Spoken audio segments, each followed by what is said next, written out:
Welcome to the second installment of Records That Rewired Me. Today I'm going to tell you stories about the record that made it cool to be into dragons and dungeons and all kinds of fantasy stuff, like I already was. It was released May 25th, 1983. That record is Dio's Holy Diver. Holy Diver! I really didn't discover Dio until like late in my freshman year. That was like 1985, even though it came out in 83. So do you have kind of shaded memories about, say, middle school years, especially 7th grade to about your sophomore year in high school?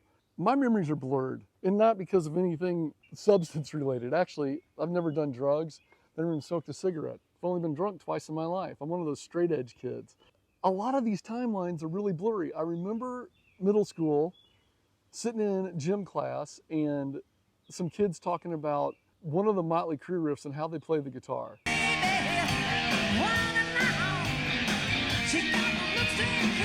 And I thought, I need to listen to that record, but I think I was kind of scared of it. Beside the point, I was really into Def Leppard. My first Van Halen record was Diver Down, believe it or not, and still one of my favorite Van Halen records, probably because it was my first. I have older sister and brother who were more into the 60s kind of rock, so I grew up on a lot of stuff. I had heard of Black Sabbath. I knew the song Iron Man. I didn't know who sang for Black Sabbath. I do remember getting the Mental Health record, and I was wondering who this Randy Rhoads guy was, because I had no idea. I had no idea that Dio had replaced Ozzy in Black Sabbath. I had no idea Ozzy had sang for Black Sabbath. I'd heard of Ozzy Osbourne, but I was into Foreigner, Styx, Cheap Trick. I loved a Cheap Trick.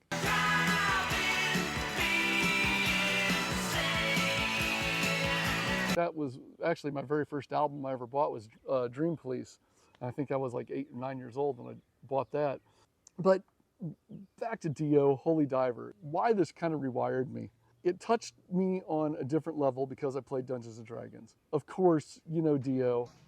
The whole aura of him seems to be very D&D based, especially if you're in D&D. You can really make a connection there. The other thing that really blew me away is I was just starting to learn how to play guitar at age 14.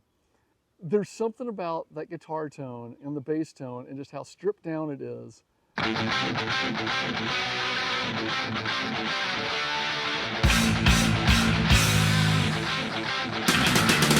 You know, it's just straight up rock, and it kind of almost sounds like a simple type of mix to it. There's just not much there, but oh my God, it just sounds so good.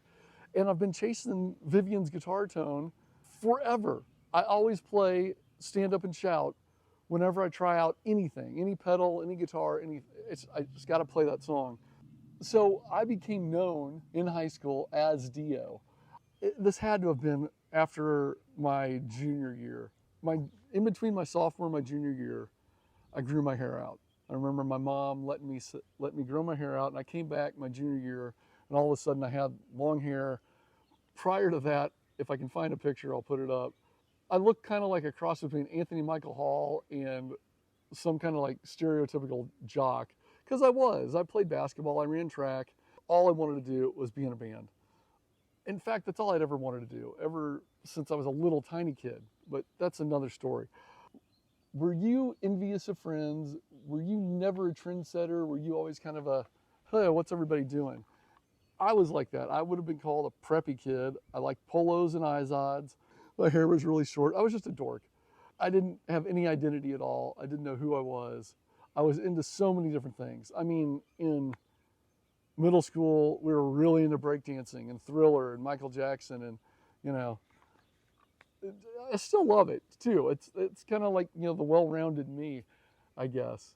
And one of my good friends was really into that kind of stuff, and he's the one that got me into bands that I never would have even thought about. Cash, what's up, man? I think I became my own identity, and I started wearing a Dio button on my jean jacket, because what was my outfit to wear? Jeans, jean jacket, t-shirt. Eventually became concert t-shirts. And I remember using it to turn the Dio pin upside down. So when I looked at it, it said Dio, but to everybody else, it kind of looked like Devil. And I thought, ooh, that's cool. I became known as Dio. And because of that, and because I just associated so much with that band, Believe it or not, I never owned The Last in Line until probably a year ago. A friend gave me the extra vinyl he had. I had Sacred Heart, actually loved Dream Evil when Craig took over, and then Dehumanizer came out, and still might be my second favorite Black Sabbath album, up against Heaven and Hell. And I mean, they're all three. I just love Dehumanizer because I love Dio. I just love Dio. The guy's voice just became the voice for me.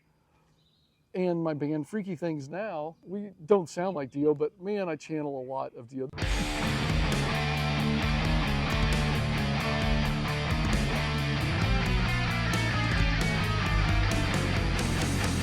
Dio Holy Diver, huge album. Huge album. Changed pretty much my whole musical trajectory. How did you feel about Dio? Did you have any stories similar to this where you can't really remember things? Like, I remember Footloose and then playing Quiet Riot, and I thought that was freaking awesome.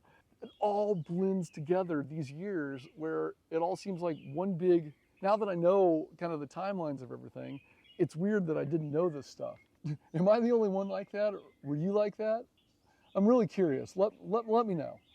If you like this kind of stuff, consider subscribing, like me, or don't like me, like the video, like the channel. I want to keep talking about stuff like this as I get better at talking to you.